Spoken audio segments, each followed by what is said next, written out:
Vote পরবর্তী হিংসায় ছাড় পেল না শিক্ষিকা। বিজেপির সমর্থক হওয়ার কারণে অকথ্য ভাষায় গালিগালাজ এবং মারধরের অভিযোগ তৃণমূল পঞ্চায়েত সদস্য ও তার পরিবারের বিরুদ্ধে।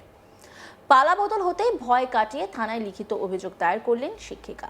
ঘটনাটি নদিয়ার শান্তিপুর থানার ফুলিয়া বুইচা এলাকায়। ফুলিয়া বুইচা এলাকা বাসিন্দা পিঙ্কি ঘোষ, তিনি পেশায় প্রাথমিক স্কুলের শিক্ষিকা। এ বিষয়ে শিক্ষিকা পিঙ্কি ঘোষ বলেন, দীর্ঘদিন ধরেই আমাদের পরিবারের উপর তৃণমূলের মেম্বার এবং তার পরিবার অত্যাচার করে আসছে। তিনি বলেন, বাড়িতে মা এবং বোন থাকে, কোনো পুরুষ বাড়িতে না থাকার কারণে আমাদের অত্যাচারিত হতে হয়।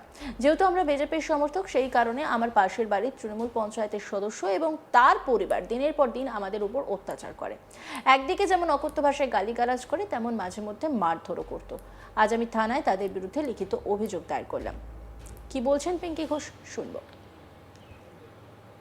জ্যোৎস্না ঘোষ, ওনার স্বামীর নাম অমর ঘোষ। হ্যাঁ, আমাদের সাথে দীর্ঘদিন ধরে প্রচণ্ড অশান্তি করছে। কি কারণে? এই কারণে ওরা শাসক দলের এতদিন ছিল, ঠিক আছে। আপনারা কি কোনো দল করেন? আমরা বিজেপি করি। আচ্ছা, এবার ওরা আমাদের বাড়িতে এসে প্রচণ্ড গতকালও এসে আমাদের বাড়িতে এসে অশান্তি করে গেছে, আমাকে মারধর করেছে, ঠিক আছে। আমার উপরে অ্যাটাক করেছে, আমার মাকে উল্টোপাল্টা কথা বলে। বাড়িতে কে কে থাকে? বাড়িতে আমি, আমার মা, আমার বোন। আচ্ছা, তিনজনে? হ্যাঁ। আপনি কি করেন? আমি একজন প্রাথমিক শিক্ষিকা। আচ্ছা, দিয়ে এই ঘটনা কতদিন ধরে চলছে? এই ঘটনা অনেক দিন ধরে চলছে এই ঘটনা আমাদের সাথে। আচ্ছা, আমরা কাকে জানাবো? কিছু জানাতে গেলে ওরা বলে তোরা দিবি 2 টাকা, আমরা দেবো 10 টাকা, এরকম টাকার হুমকি দেখায় বিভিন্ন। আমরা কি করবো? এই জন্যই আমরা আজকে এই থানার দ্বারস্থ হয়েছি। কি চাইছেন এখন? এখন আমরা বিচার চাইছি, উপযুক্ত আপনাদের বিচার। তিনজনকে মারধর করেছে? হ্যাঁ, আমার মাকে আমার মা 62 বছরের বৃদ্ধা, মাকেও তো ছাড়েনি, মাকেও উল্টোপাল্টা কথা বলেছে। কোথায় বাড়ি আপনার? আমার বাড়ি বুইচা, পাবনা পাড়া। আর আপনার বাড়িতে যেহেতু কোনো পুরুষ নেই, সেই কারণেই কি এরকম? হ্যাঁ, সেটার জন্য আরো অ্যাটাক করে ওরা। আচ্ছা, আর মূল অ্যাটাক কি এই যে রাজনীতি? রাজনীতি এতদিন শাসক দলে ছিল, হয়তো এটাই হতে পারে।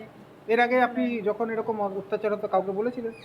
হ্যাঁ, এর আগে আমি জানিয়েছি, তৃণমূলের মেম্বার উপপ্রধানকে জানিয়েছিলাম, প্রধান বুড়োদা। ওরাও বলেছিল, হ্যাঁ ওরা অনেকদিন ধরে এরকম করছে, উনি বলেছিল। তারপরে সেটা থানায় জানাননি কেন তখন? থানায় একটা জিডি করেছিলাম কিছুদিন আগে। প্রতিবেশীরাও কি ভয় পেত ওনাদের দেখে? ভয় পায়? প্রতিবেশীরা ভয় পায় তো ওদের দেখে, সবাই প্রচণ্ড ওদের দেখে তটস্থ, ভীত, ভয় পায় সবাই ওদের দেখে। এত সাহস কোথা থেকে পায় ওরা? এত সাহস পায় কোথা থেকে, এটাই তো আমারও কোশ্চেন। মানে মূল বিষয় কি তৃণমূল করতে বলেই এত সাহস দাপিয়ে হ্যাঁ, বেড়াতো? অবশ্যই। হ্যাঁ, টিএমসির মেম্বার ছিল উনি। আচ্ছা, এখন নেই? হ্যাঁ, যেই মানে 4 তারিখে ভোটের রেজাল্ট হলো, সেদিনকে ওনার ছেলে গেরুয়া আবির মেখে সে করে পতাকা দিয়ে ছবি তুললো। সেদিনকে ওরা তৃণমূল হয়ে গেল, বিজেপি হয়ে গেল। বিজেপি হয়ে গেল। আর মমতা ব্যানার্জি ছবি সব উঠিয়ে দিল। আচ্ছা, এটা আমরা দেখছি। আপনারা এখন কমপ্লেন করছেন? হ্যাঁ। এ বিষয়ে বিজেপি নেতা চঞ্চল চক্রবর্তী বলেন, আমি নিজেও একজন শিক্ষক, সেই কারণে ওই শিক্ষিকা আমার সহকর্মী। তিনি আমার কাছে এসে অনুরোধ করেন যে তাকে বিজেপি সমর্থক হওয়ার কারণে অত্যাচারিত হতে হচ্ছে।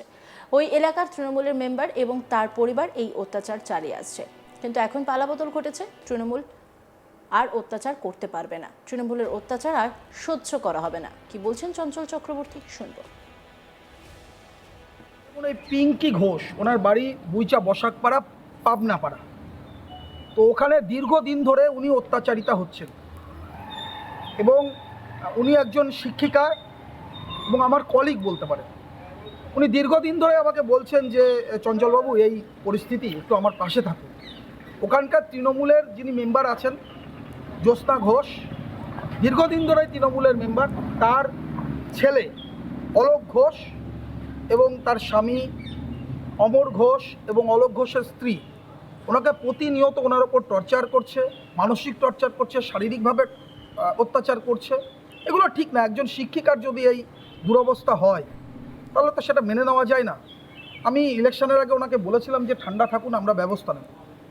এখন নির্বাচন হয়েছে, তারপরেও এরা থামছে না, এরা এর উপর অত্যাচার করেছে। গতকালও একটা ঘটনা ঘটেছে, মারধর করেছে।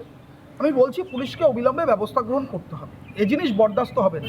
একজন ভারপ্রাপ্ত প্রধান শিক্ষিকা স্কুলে, তার ওপর এই অত্যাচার, এটা দীর্ঘদিন ধরে অত্যাচার। এবং তৃণমূলের প্রভাবশালী নেতা, সেই প্রভাবশালী নেতা তার প্রভাব খাটিয়ে তাদের ওপর অত্যাচার করে যাচ্ছে।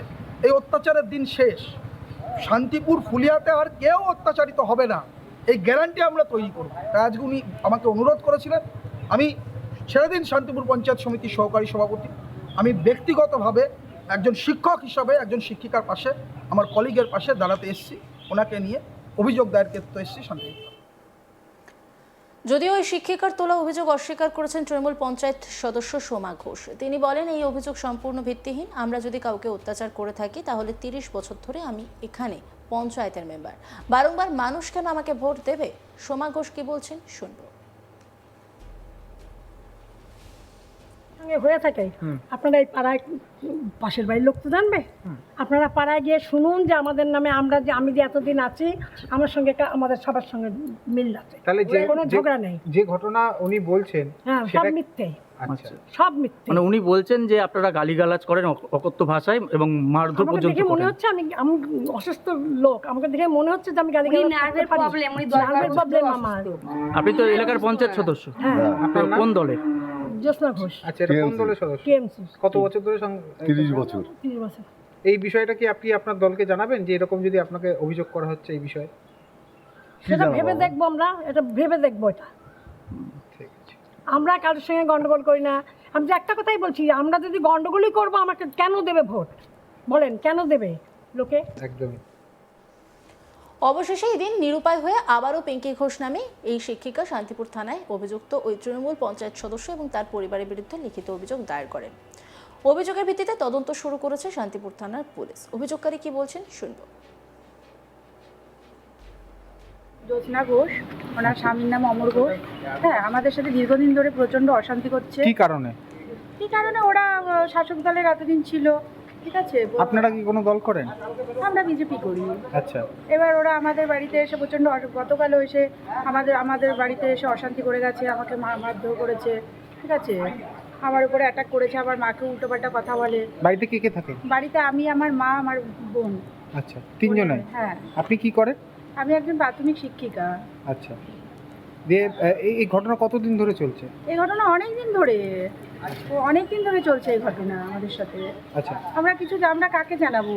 কিছু জানাতে গেলে ওরা বলে তোরা দিবি 2 টাকা, আমরা দেবো 10 টাকা, এরকম টাকার হুমকি দেখায় বিভিন্ন। আমরা কি করবো? এই জন্যই আমরা আজকে এই থানার দ্বারস্থ হয়েছি। কি চাইছেন এখন? এখন আমরা বিচার চাইছি, উপযুক্ত আপনাদের বিচার। তিনজনকে মারধর করেছে? হ্যাঁ, আমার মাকে আমার মা 62 বছরের বৃদ্ধা, মাকেও তো ছাড়েনি, মাকেও উল্টোপাল্টা কথা বলেছে। কোথায় বাড়ি আপনার? আমার বাড়ি বুইচা, পাবনা পাড়া। আর আপনার বাড়িতে যেহেতু কোনো পুরুষ নেই সেই কারণেই কি এরকম হ্যাঁ, সেটার জন্য আরো অ্যাটাক করে ওরা। আচ্ছা, আর অন্যান্য খবরের আপডেটের জন্য অবশ্যই নজর রাখুন আজ তাক বাংলার ইউটিউব স্ট্রিমিংয়ে। লাইক, কমেন্ট, শেয়ার এবং সাবস্ক্রাইব করতে ভুলবেন না।